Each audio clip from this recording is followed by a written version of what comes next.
दोस्तों, स्वागत है आपका हमारे चैनल में।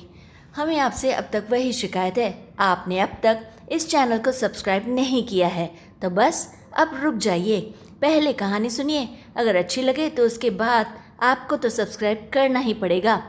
आज की कहानी है प्रेरणा।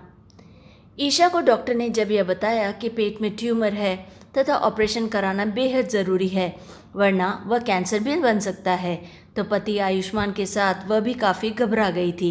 सारी चिंताएं बच्चों को लेकर ही थी। वरुण और प्रज्ञा अभी काफ़ी छोटे थे। उसकी बीमारी का लंबे समय तक चलने वाला इलाज तो उसके पूरे घर को अस्त व्यस्त कर देगा। सच पूछिए तो जब यह महसूस होता है कि हम अपाहिज होने जा रहे हैं या हमें दूसरों की दया पर जीना है तो मन बहुत ही कुंठित होता है।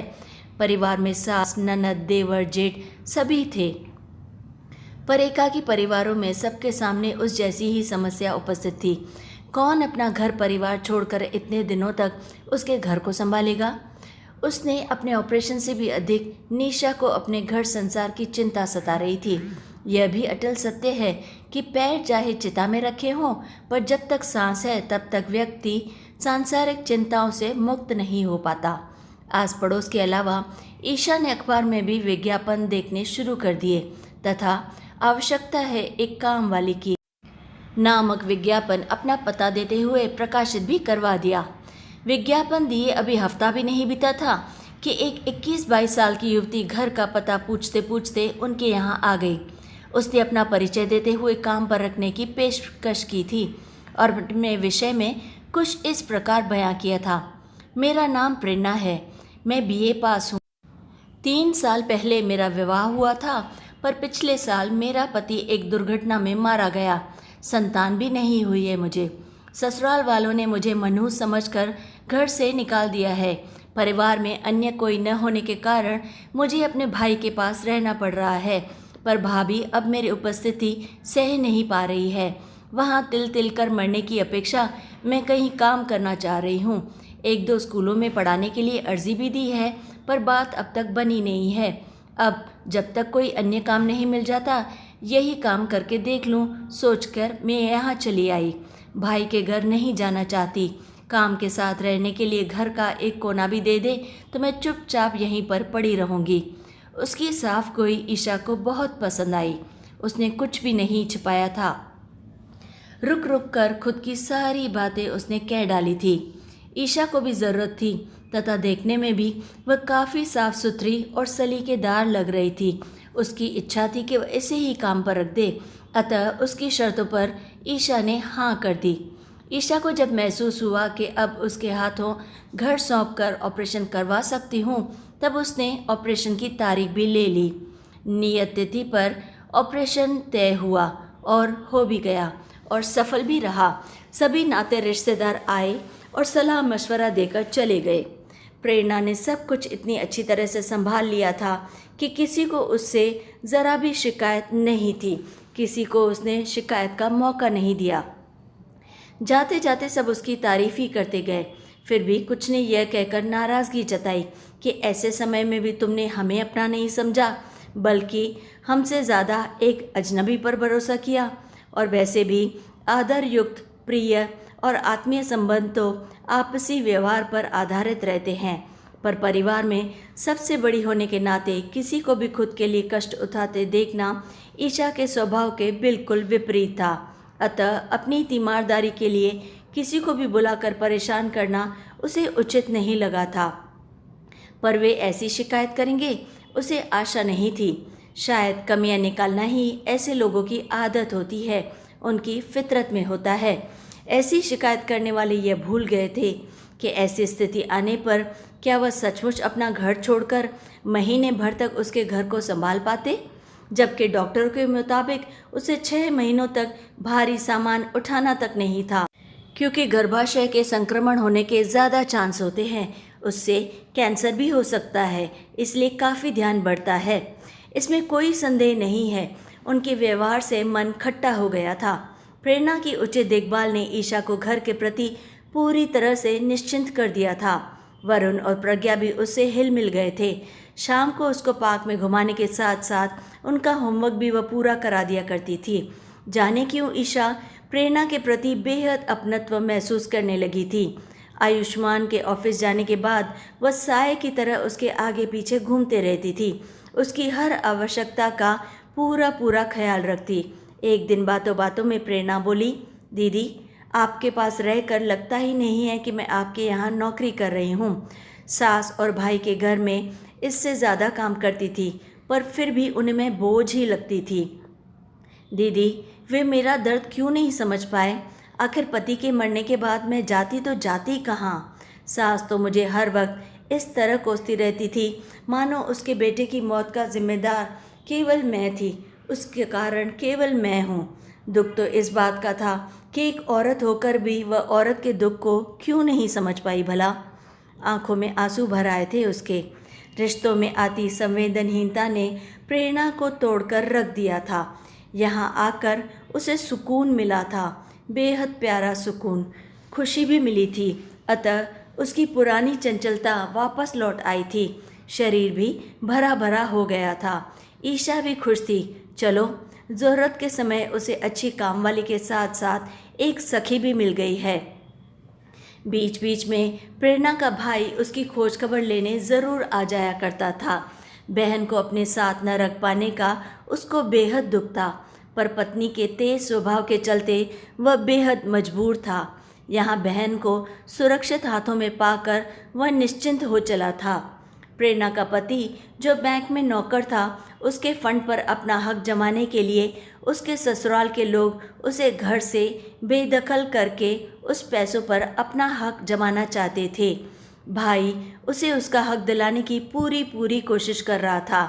भाई का अपनी बहन से लगाव देखकर ऐसा लगता था कि रिश्ते टूट अवश्य रहे हैं, पर अभी भी कुछ रिश्तों में कशिश बाकी है, वरना वह बहन के लिए दफ्तरों के चक्कर बिल्कुल नहीं काटता। प्रेरणा को इतनी ही खुशी थी कि भाभी नहीं तो कम से कम उसका अपना भाई तो उसके दुख को अपना समझता है। कोई तो है जिसके कारण वह जीवन की ओर मुड़ पाई है, वरना पति की मौत के बाद उसके जीवन में कुछ भी शेष नहीं बचा था। और ऊपर से ससुराल वालों की प्रताड़ना से वह बेहद टूट गई थी, इतना कि प्रेरणा आत्महत्या के बारे में भी सोचने लगी थी। उसका दुख सुनकर मन भर आता था। सच, आज भी हमारा समाज विधवा के दुख को बिल्कुल नहीं समझ पाया है। जिस पति के जाने से औरत का साज श्रृंगार ही छिन गया हो, भला उसकी मौत के लिए औरत को दोषी ठहराना मानसिक दिवालियेपन का घोतक नहीं तो भला क्या है? सबसे ज़्यादा दुख तो उसे तब होता था जब स्त्री को ही स्त्री पर अत्याचार करते हुए देखती। एक दिन रात में ईशा की अचानक से आंख खुली। बगल में आयुष्मान को न पाकर कमरे से वह बाहर आ गई तो प्रेरणा का फुसफुसाता हुआ स्वर उसे सुनाई पड़ा। नहीं साहब, मैं दीदी का विश्वास नहीं तोड़ सकती। यह सुनकर ईशा की जैसे सांसें रुक गई। वह समझ गई कि आयुष्मान की क्या मांग होगी। वितृष्णा से भर उठी थी ईशा। मन हुआ मर्द की बेवफाई पर चीखे और चिल्लाए, पर मुंह से आवाज़ तक नहीं निकल पाई। उसे लगा उसे चक्कर आ जाएगा। उसने वहीं बैठना चाहा तो पास में रखा हुआ स्टूल जोर से गिर गया। आवाज़ सुनकर आयुष्मान भागे भागे आ गए। उसे नीचे बैठा देखकर बोले, तुम यहाँ कैसे? अगर कुछ ज़रूरत थी तो मुझसे कहा होता। निशब्द उसे बैठा देखकर आयुष्मान को लगा कि शायद ईशा पानी पीने उठी होगी और चक्कर आने पर वहीं बैठ गई होगी। वह भी ऐसे आदमी से उस समय भला क्या तर्क वितर्क करती, जिसने उसके सारे वजूद को मिटाते हुए अपनी शारीरिक भूख मिटाने के लिए दूसरी औरत से सौदा करना चाहा। दूसरे दिन आयुष्मान तो सहज थे, पर प्रेरणा बुरी तरह से असहज लगी। बच्चों और आयुष्मान के जाने के बाद वह ईशा के पास आकर बैठ गई। जहां और दिन उसके पास बातों का अंबार रहता था, आज वह शांत और खामोश थी। नहीं आज उसने टीवी खोलने की फरमाइश की और ना ही खाने की। क्या बात है, सब ठीक तो है ना? उसका हृदय टटोलते हुए ईशा ने उससे पूछा। दीदी, कल बहुत डर लगा। अगर आपको बुरा न लगे तो कल से मैं वरुण और प्रज्ञा के पास सो जाया करूं? आंखों में आंसू भरकर उसने उससे पूछा था। ठीक है, जैसा तुम्हें ठीक लगे। ईशा के यह कहने पर उसके चेहरे पर संतोष झलक आया था। ईशा जानती थी कि वह किससे डरी है। आखिर एक औरत के मन की बातों को दूसरी औरत नहीं समझेगी तो भला कौन समझेगा। पर वह सच्चाई बताकर उसके मन में आयुष्मान के लिए घृणा या अविश्वास पैदा नहीं करना चाहती थी। इसलिए कुछ कहा तो नहीं, पर अपने लिए सुरक्षित स्थान अवश्य मांग लिया था। आयुष्मान के व्यवहार ने यह साबित कर दिया था कि पुरुष के लिए तो हर स्त्री सिर्फ एक देह ही है। उसे अपनी शारीरिक भूख मिटाने के लिए सिर्फ देह ही चाहिए। इससे कोई मतलब नहीं कि वह देह किसकी है। अब ईशा को खुद ही प्रेरणा से डर लगने लगा था। कहीं आयुष्मान की हवस और प्रेरणा की देह उसका घर संसार ना उजाड़ दे। प्रेरणा कब तक आयुष्मान के आग्रह को ठुकरा पाएगी आखिर। उसे अपनी बेबसी पर पहले कभी भी उतना क्रोध नहीं आया था जितना आज आ रहा था। प्रेरणा भी तो कम बेबस नहीं थी। वह चाहती तो कल ही समर्पण कर देती, पर उसने ऐसा नहीं किया कि आज उसने अपनी निर्दोषता साबित करने के लिए कोई प्रयास नहीं किया, पर उसने अपने लिए सुरक्षित ठिकाने की मांग ज़रूर की। प्रश्न अनेक थे, पर ईशा को कोई समाधान नज़र नहीं आ रहा था। दोष दे भी तो आखिर किसे, आयुष्मान को या प्रेरणा की देह को। मन में ऊहापोह था। सोच रही थी कि यह तो समस्या का अस्थायी समाधान है। विकट समस्या तो तब पैदा होगी जब आयुष्मान बच्चों के साथ प्रेरणा को सोता देखकर बुरी तरह से तिलमिलाएंगे या चोरी पकड़े जाने के डर से कुंठित होकर खुद से आंखें चुराने लगेंगे। ईशा ने सोचा कि आयुष्मान के आने पर प्रेरणा के सोने की व्यवस्था, बच्चों के कमरे में रहने की बात कहकर उनके मन की थाह लेने की वह कोशिश करेगी। पुरुष के कदम थोड़ी देर के लिए भले ही भटक गए हों, पर अगर पत्नी थोड़ा सा उनको साथ दे या फिर समझदारी से काम ले तो यह भटकन दूर हो सकती है। अभी तो उसे पूरी तरह से स्वस्थ होने में महीना भर और लगेगा। उसे अभी भी प्रेरणा की ज़रूरत है, पर कल की घटना ने उसे पूरी तरह से विचलित कर दिया था। आयुष्मान आए तो मौका देखकर ईशा ने खुद ही प्रेरणा के सोने की व्यवस्था, बच्चों के कमरे में रहने की बात की तो पहले तो वह बुरी तरह से चौंके, पर फिर सहज लहजे में बोले, ठीक ही किया। कल शायद वह डर गई थी। उसी के चीखने की आवाज़ सुनकर मैं उसके पास गया था। उसे शांत करवा ही रहा था कि स्टूल गिर जाने की आवाज़ सुनी। आकर देखा तो पाया कि तुम चक्कर खाकर वहीं गिर पड़ी हो। आयुष्मान के चेहरे पर तनिक भी शोभ या ग्लानि नहीं थी। तो क्या प्रेरणा सचमुच डर गई थी, या जो उसने सुना वह गलत था? अगर उसने जो सुना वह गलत था तो प्रेरणा की चीख उसे क्यों नहीं सुनाई पड़ी? खैर, जो भी हो, जिस तरह से आयुष्मान ने उसे सफाई दी थी उससे हो सकता है कि वह खुद भी शर्मिंदा हो। प्रेरणा अब यथासंभव आयुष्मान के सामने पड़ने से बचने लगी थी। अब ईशा स्वयं आयुष्मान के खाने पीने, नाश्ते का ख्याल रखने की कोशिश करती थी। अभी महीना भर ही बीता होगा कि प्रेरणा का भाई उनके घर पर आया और एक लिफाफा उसको पकड़ाते हुए बोला, प्रेरणा, तूने जहाँ नौकरी के लिए आवेदन किया था ना, वहाँ से इंटरव्यू के लिए कॉल लेटर आया है। जाकर साक्षात्कार दे आना। पर आजकल बिना सिफारिश के कुछ भी नहीं हो पाता। मैं वही सोच रहा था कि तुझे नौकरी कैसे मिलेगी। नौकरी मिल जाए तो अच्छा ही है, कम से कम तुझे किसी का मुंह तो नहीं देखना पड़ेगा। एक प्राइमरी स्कूल में शिक्षिका के पद के लिए इंटरव्यू कॉल थी। ईशा ने जब कॉल लेटर पढ़ा तो उसे याद आया कि इसी ग्रुप के एक स्कूल में उसकी मित्र शोभना की भाभी प्रधानाचार्य हैं। ईशा ने उनसे बात कर ली। नौकरी मिल गई। अगले सत्र से ही प्रेरणा को वहाँ काम करना था। 1.5 महीना और बाकी था। प्रेरणा की ईशा को ऐसी आदत पड़ गई थी कि अब उसके बिना वह कैसे सब कुछ कर पाएगी, ये सोच सोच कर वह बुरी तरह से परेशान होने लगी थी। इस अजनबी लड़की ने उसके दुख और परेशानी के क्षणों में उसका पूरा पूरा साथ दिया है। उसकी जगह अगर कोई और होता तो भावावेश में उसका घर संसार ही बिखेर देता, खासकर तब जब गृह स्वामी विशेष रुचि लेता हुआ प्रतीत हो। पर उसने ऐसा ना करके न केवल अपने अच्छे चरित्र की झलक दिखलाई थी, बल्कि उसकी गृहस्थी को टूटने बिखेरने से बचा लिया था। स्कूल का सेशन शुरू हो गया था। घर न मिल पाने के कारण प्रेरणा उसके घर से ही आना जाना कर रही थी। स्कूल जाने से पहले वह नाश्ता और खाना बनाकर जाती थी तथा शाम का खाना भी वही आकर वापस से बनाती थी। लगता ही नहीं था कि वह इस परिवार की सदस्य नहीं है, पर अब प्रेरणा को तो जाना ही है। यह सोचकर ईशा भी धीरे धीरे घर का काम करने की अब पूरी पूरी कोशिश करने लगी थी। दीदी, स्कूल के पास ही घर मिल गया है, अगर आप इजाज़त दें तो मैं वहाँ रहने के लिए चली जाऊँ? एक दिन प्रेरणा स्कूल से आकर उनसे बोली। यह सुनते ही उसने कहा, ठीक है, जैसा तुम उचित समझो। अब तो मैं काफ़ी ठीक हो गई हूँ, धीरे धीरे सब काम मैं करने लगूंगी। वरुण को पता चला तो वह बुरी तरह से उदास होकर बोला, आंटी, आप हमें छोड़कर चले जाओगे? आप अब यहाँ नहीं रहोगे ना? आप गणित पढ़ाती थी तो बहुत अच्छा लगता था हमें। दीदी, आप चले जाओगी तो मुझे बिल्कुल अच्छा नहीं लगेगा। फिर मुझे आलू के पराठे कौन बनाकर खिलाएगा? आप जैसे पराठे तो मम्मा भी नहीं बनाती। प्रज्ञा ने उससे आग्रह करते हुए कहा। कोई बात नहीं बेबी, मैं दूर थोड़े ही जा रही हूँ, बस पास ही में तो हूँ। हर इतवार को मैं तुमसे मिलने आ जाऊँगी, तब आपको आपका मनपसंद आलू का पराठा बनाकर ज़रूर खिला दिया करूँगी। प्रेरणा ने प्यार से प्रज्ञा को अपने गोद में उठाते हुए उसे समझाते हुए कहा।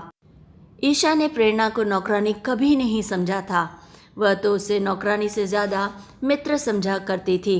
पर वरुण और प्रज्ञा का उससे इतना भावनात्मक लगाव उसके अहम को हिला गया।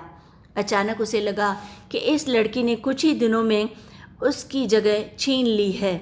वह जगह जो उसने 10 वर्षों में अपने लिए बनाई थी, इसने केवल 5 महीनों में आकर बना ली। बच्चे भी अब उसकी बजाय प्रेरणा से ही अपनी फरमाइशें पूरी किया करते और वह भी हंसते हंसते उनकी सारी फरमाइशें पूरी करती, चाहे वह खाना हो, पढ़ना हो या फिर बाहर पार्क में उसके साथ जाकर घूमना। क्या प्रेरणा घर छोड़कर जा रही है? शाम को चाय पीते पीते आयुष्मान ने उससे पूछा था। हाँ, क्यों, कोई परेशानी? ईशा ने एक तीखी नज़र से उसे घूर कर देखा। मुझे क्या परेशानी होगी, बस ऐसे ही पूछ लिया था। कुछ दिन और रुक जाती तो तुम्हें थोड़ा और आराम मिल जाता, मैं तो ऐसे ही कह रहा था। ईशा की तीखी नज़र से अपनी आंखें चुराते हुए आयुष्मान ने जल्दी जल्दी में कहा। पहले तो ईशा सोच रही थी कि प्रेरणा से कुछ दिन और रुकने का आग्रह करेगी वह, पर आयुष्मान और बच्चों की सोच ने उसे अचानक से कुंठित कर दिया था। अब उसे वह एक पल भी नहीं रोकेगी। कल जाती है तो आज ही चली जाए। जिसकी वजह से उसकी अपनी गृहस्थी पराई हो चली है, भला उसे अपने घर में वह क्यों शरण दे? ईर्ष्या रूपी अजगर ने उसे अब बुरी तरह से जकड़ लिया था। जब वो उसे विदा मांगने आई, तब कोई उपहार देना तो दूर, उससे इतना भी नहीं कहा गया कि प्रेरणा, जब चाहे यहाँ चली आना बहन, छुट्टी के दिन तो ज़रूर आना। जबकि बच्चों को रोते देखकर प्रेरणा खुद ही कह रही थी, रो मत, मैं कहीं दूर थोड़े ही जा रही हूँ, जब मौका मिलेगा तब मिलने आ जाया करूँगी।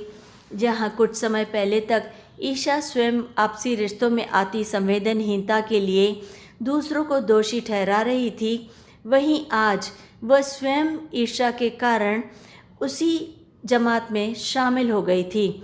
न जाने उसे क्या हो गया था, शायद अपनी बिगड़ती हुई गृहस्थी का डर। तभी तो उस अजनबी लड़की के अपार प्रेम के बावजूद उसका प्रतिदान देने में कंजूसी कर गई थी वह। तो दोस्तों, कैसी लगी आपको आज की कहानी? अगर अच्छी लगे तो लाइक और शेयर ज़रूर करें, और हाँ, कमेंट्स में हमें अपनी राय बताना बिल्कुल ना भूलें। और फिर वायदे के मुताबिक आपको चैनल को सब्सक्राइब करना ही करना है। उसके पहले आप कहीं नहीं जा सकते, जल्दी से चैनल को सब्सक्राइब कर लीजिए। और हाँ, और फिर रोज़ की तरह लाइक, शेयर एंड सब्सक्राइब।